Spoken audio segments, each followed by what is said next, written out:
All right, what is going on, my dudes? So, very different type of video today.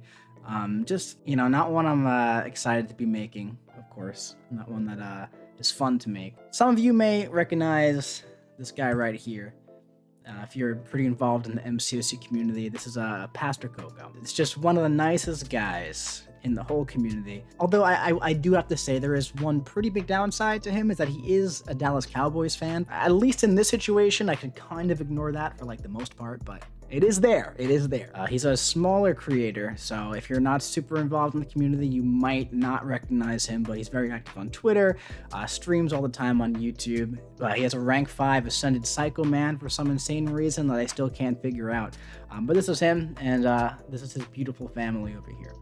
And unfortunately, the title of the GoFundMe here is Shibblers versus Cancer. So I'm not gonna go ahead and read through the entire thing here. I'm gonna link it down below so you can take some time and read that, yourself whenever you want to. But at the end of the day, it pretty much just kind of goes over this guy's story. It's saying here, back in 2012, 2 weeks after he and his wife got engaged, he was diagnosed with non-Hodgkin's lymphoma, which is the type of cancer, the slow-growing cancer, as he says. And he says he found it by divine intervention. He's a pastor. So actually, the day that he and his wife got engaged, they got into a car accident, and while they were in the emergency room, they found what they thought was cancer, and it turned out that it was. And if you follow this guy on Twitter, you may have seen his journey with it a couple of years ago. He beat it, he rang the bell really hard, broke the bell off the thing. I remember it. I'll always remember it. It was a great video. And it's something that it hits home for me personally. And I know that I'm not alone in this, but it's a disease that runs very widely in my family. I've lost multiple people in my family to it. So I'm watching this guy who's just one of the nicest guys I've met in the community go through this again. It sucked. So a few years ago, he was going through chemo, and since then, he's been pretty much dealing with all of the after side effects that come along with it. And, long story short, what the post pretty much says is that the day I'm recording this, which is Saturday, November 11th, he got the result from his scan back, and not only does he have something that shows that he might have cancer again, but to make matters worse, it turns out that his wife has it as well.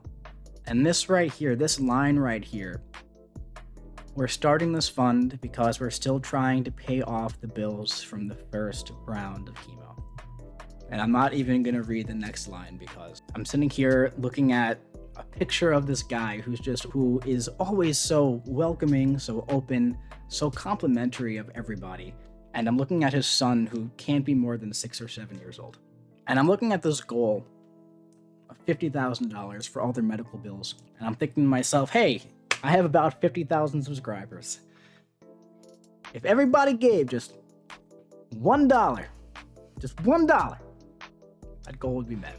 And in just one day, there's already been some very, very generous donations, as you could see, which is just absolutely incredible to see. But one thing about Corey, man, is he's a very open person. He's been sharing this process with people, especially in like the CCP Discord, where a lot of people are very close in that Discord. And we talk every day, so he's been telling us for weeks now, oh, my doctor found something.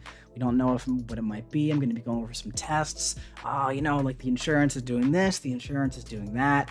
For anybody who's not in America, the healthcare system here isn't necessarily the best. That's, of course, an added wrinkle that makes everything just so much tougher, But that's really all there is to this video. I don't want to make it a huge, big thing, especially just right around the holiday season for this to happen. This feels like a bit of an awkward video for me to make, something that I'm not even involved in. But of course, no pressure whatsoever. I just wanted to really just get the information out there. I've seen some people share it on Twitter, share the GoFundMes on their YouTube community pages. I just wanted to just take it one step further, put it into a video just to really just like try and get the word out there for anybody who might not know Corey, or who might be wanting to help, or may have heard of him and hear the situation and are in a position to help. I figured, why not? It's worth a shot. It's really, at the end of the day, the least that I can do in this situation. But yeah, that's really all there is to it, man. It's just a really awful situation, man, for a really nice guy. And sometimes, man, the debt just really keeps piling on, And the insurance doesn't cover everything that you need, especially when you have a family on top of that, man. It just, times get really tough sometimes. And, everybody can use a little bit of love, So just trying to give a little bit of that love. All right, that's going to be it for this video. No pressure to donate, but if you could spare a little something, if you find it in your heart, if you know Corey, if you know Pastor Coco, or maybe you want to learn about Pastor Coco, you want to go check out some of his videos, some of his streams, why not, man? Go check him out, and then maybe you can give a little donation if you want to. That's it for this one. I'll be seeing you guys around.